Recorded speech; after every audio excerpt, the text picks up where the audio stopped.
धर्म सुधार आंदोलन और चार्ल्स पंचम। चार्ल्स की समस्याओं का जब हम जिक्र करते हैं तो उसमें धर्म सुधार आंदोलन भी एक आंतरिक बड़ी समस्या थी उसकी। चार्ल्स 1520 में पवित्र रोमन सम्राट बना और 1517 में मार्टिन लूथर ने बीटेनबर्ग में, पवित्र रोमन साम्राज्य का इलाका था बीटेनबर्ग, वहां पर क्षमा पत्रों को जला के एक तरह से पोप के विरुद्ध विद्रोह की घोषणा की थी और धर्म सुधार आंदोलन की शुरुआत की थी। और उसकी 95 थीसिस ने पूरे यूरोप में धार्मिक उथल पुथल मचा दी थी। इस घटना के 3 साल बाद चार्ल्स पवित्र रोमन सम्राट बना 1520 में, और पहला उसने काम किया कि 1521 में उसने एक वर्म्स में एक सभा बुलाई और इसमें उसने लूथर को भी बुलाया और लूथर को एक तरह से प्रभावित करने या डराने की कोशिश की। लेकिन वर्म्स की सभा में न तो लूथर डरा, ना ही वो उसे चुप किया जा सका। तब सम्राट ने चिढ़कर उसे कानून की सुरक्षा से वंचित कर दिया। इसका मतलब ये हुआ कि अगर कोई उसकी हत्या कर देता तो राज्य उस पर कोई कार्रवाई नहीं करेगा। कानून से कानून सुरक्षा से वंचित करने का मतलब ये हुआ, यानी इनडायरेक्टली, अपरोक्ष रूप से लूथर के दुश्मनों को उकसाया जा रहा था कि वो चाहे तो उसकी हत्या कर दे। कैथोलिक लोगों को ये उकसाया गया और राज्य उन पर कोई कार्रवाई नहीं करेगा।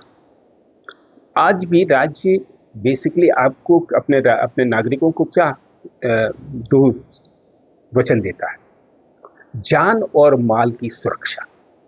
यही राज्य का बेसिक काम होता है कि वह जो राज्य या सरकार है वो अपने इलाके जो उसके द्वारा शासित है उसमें रहने वाले व्यक्ति को जान और माल की सुरक्षा का वचन देती है।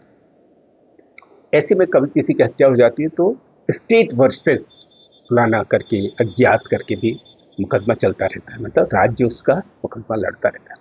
लेकिन 1521 में लूथर को चार्ल्स पंचम ने चिढ़कर कानून की सुरक्षा से वंचित कर दिया। पहले ही पोप उसे धर्म निष्कासित कर चुका था, लेकिन इससे लूथर को चुप नहीं कराया जा सका। इससे लूथर का प्रभाव और समर्थन बढ़ता चला गया। चार्ल्स तरह तरह की समस्याओं में उलझा हुआ था, तो वो इस मामले पर बहुत ध्यान नहीं दे पाया। और एक तरह से देखें तो धार्मिक मोर्चे पर वह पवित्र पोप का समर्थक था। पवित्र रोमन सम्राट होने के नाते उसके और पोप के हित भी एक थे, इसलिए वह लूथर के कार्यों को धर्म विरोधी मानता था। बावजूद इसके वह कहीं न कहीं लूथर के क्रियाकलापों से खुश भी था, क्योंकि ऐसा उल्लेख मिलता है कि उसने कहा था, उसने दूर तक वो देख पाता, तो उसने कहा था कि लूथर इन पादरियों से खूब अच्छी तरह लड़ेगा।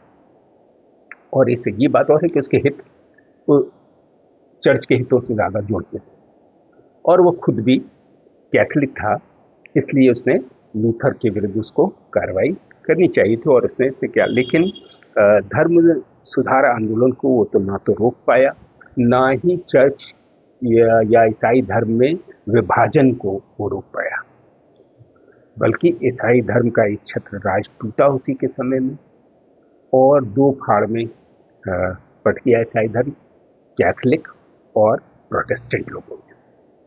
1555 में जो धार्मिक समझौता ऑक्सबर्ग की संधि हुई, वह भी चार्ल्स पंचम ने नहीं बल्कि उसके भाई और भावी रोमन सम्राट फर्डिनेंड के प्रयासों से हो सकी और धार्मिक समस्या का काफी हद तक हल निकाला जा सका। हालांकि पूरी तरह धार्मिक समस्या का हल तो 1648 में वेस्टफेलिया की संधि के बाद ही हो पाया यूरोप में, जब राजनीति और धर्म को दो अलग अलग विषय मान लिया गया। अन्य समस्याओं की हम बात करें तो तुर्क लोग भी एक बड़ी समस्या बन गए थे। 1453 में कुस्तुनतुनिया पर उनका कब्जा हो गया था और वहीं से यूरोप के आधुनिकीकरण या पुनर्जागरण की शुरुआत होती है। तुर्क लोग सुलेमान प्रथम के नेतृत्व में, जो ऑटोमन साम्राज्य का सबसे प्रतापी सम्राट था, उसके नेतृत्व में तुर्क लोग लगातार यूरोप की तरफ बढ़ रहे और ये लोग इतनी दूर तक आ जाएंगे कि चार्ल्स के जो पैतृक राज्य है ऑस्ट्रिया और ऑस्ट्रियन हंगरी साम्राज्य तक ये लोग पहुंच जाएंगे और इन लोगों ने ऑस्ट्रिया पर भी, वियना पर, ऑस्ट्रिया की राजधानी जो वियना है वहां तक ये लोग पहुंच जाते हैं। इस बाढ़ को बहुत मजबूती से वियना की सुरक्षा की गई और तुर्कों को वहां से तो भगा दिया गया, लेकिन हंगरी में वो लंबे समय तक काबिज रहेंगे। और तुर्कों के इस बाढ़ का फायदा ये होगा कि यूरोप में शक्ति संतुलन जो एक तरफा हो गया था इतने बड़े साम्राज्य के बनने के कारण, जिस तरह से शक्ति संतुलन बिगड़ गया था यूरोप का, उस शक्ति संतुलन को काफी हद तक तुर्कों के रहने से नियंत्रित किया जा सका, बैलेंस बनाया जा सका। तुर्कों की सफलता का एक और कारण था कि तुर्क हमेशा कहता था, सुलेमान महान, कि जो समुद्र की लहरों पर राज करेगा वही जमीन पर भी राज करेगा। तो इसके चलते उन लोगों ने नौसेना, एक प्रबल नौसेना बनाई थी। तो वो थल मार्ग से और जल मार्ग दोनों तरफ से अपने हमले कर रहे थे और इससे चार्ल्स को बहुत दिक्कत हुई, लेकिन उसने पूरी ताकत लगा के और तमाम राज्यों की मदद से उन्होंने वियना पर तो उस हमले को असफल कर दिया, लेकिन हंगरी को वो नहीं बचा पाया और बहुत दिनों तक हंगरी पर तुर्की का कब्जा रहा। लेकिन इस दिशा में जो फैसला, अंतिम फैसला होगा, वो चार्ल्स के पुत्र फिलिप द्वितीय के शासनकाल में होगा। चार्ल्स और सुलेमान दोनों ही अपने चरमोत्कर्ष पे थे। दोनों की टकराव से किसी एक का विशेष नुकसान नहीं हुआ, लेकिन यह निश्चित हो गया कि जहां तुर्क आक्रामक थे वहीं चार्ल्स को रक्षात्मक नीति अपनानी पड़ी। चार्ल्स ने, अगर हम उसके मूल्यांकन करें, चार्ल्स और इंग्लैंड, जो हमने चौथा बिंदु उठाया था, वो चार्ल्स और इंग्लैंड था। चार्ल्स और इंग्लैंड के मामले में जब हम देखते हैं तो इंग्लैंड का जो राजा था उसने चार्ल्स के विरुद्ध पवित्र रोमन साम्राज्य में चुनाव लड़ा था, पवित्र रोमन सम्राट का, और इस चुनाव में इंग्लैंड का राजा पराजित हुआ था। इंग्लैंड का राजा रिश्ते में, हेनरी जो था, वो रिश्ते में चार्ल्स पंचम का मौसा था, क्योंकि चार्ल्स की मौसी कैथरीन की शादी इंग्लैंड के शासक हेनरी से हुई थी। जिस समय हेनरी ने, जब चार्ल्स की मौसी की शादी हुई थी और हेनरी कैथरीन को तलाक देकर अपनी प्रेमिका एन बोलीन से शादी करना चाहता था। तलाक के लिए उसने पोप से परमिशन मांगी, क्योंकि उसकी शादी पोप ने कराई थी। पोप ने ऐसा न करके उसको पोप टालता रहा।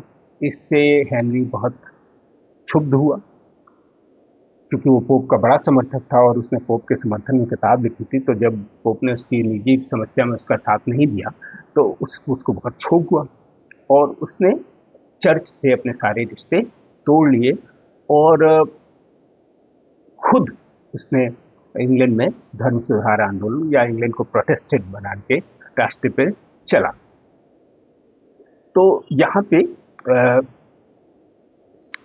उसकी समस्या हुई क्योंकि कैथरीन इसकी मौसी थी चार्ल्स की, तो इसलिए चार्ल्स को ये बात बुरी लगी और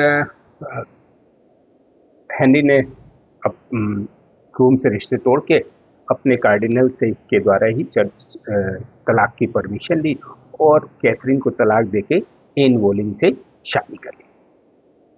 तो इससे चार्ल्स और हेनरी के रिश्ते जो पहले ठीक थे वो खराब हो गए।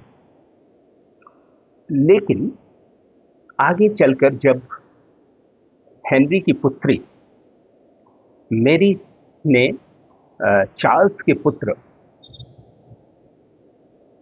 फिलिप द्वितीय से 1553 में विवाह कर लिया, तो एक बार फिर ये रिश्ते दोबारा से पटरी पर लौट आए और 1553 से लेकर 1558 में जब चार्ल्स की मृत्यु हुई, उसी साल संभवतः मेरी की भी मृत्यु हो गई। 5 ही साल वो विवाह चल पाया और फिलिप ने उसके बाद अपनी साली यानी एलिजाबेथ एन बोलीन की जो बेटी थी उससे विवाह करना चाहता था वो, जो रिश्ते में उसकी साली लगती थी, इंग्लैंड की रानी एलिजाबेथ।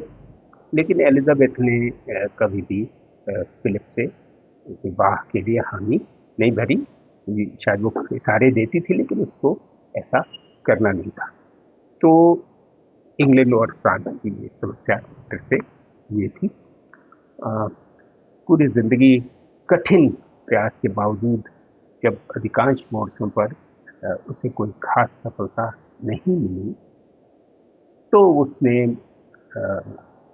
विचार किया और अपने को राजकाज से अलग कर लिया। 1556 में उसने रिटायरमेंट लिया और अपना राज्य अपने भाई और बेटे के बीच बांटकर 2 साल तक उसने एक कहने की पूरी तरह से धर्म के प्रति निष्ठावान रहते हुए अपना जीवन एक कैथोलिक के रूप में जिया और मृत्यु का वरण किया।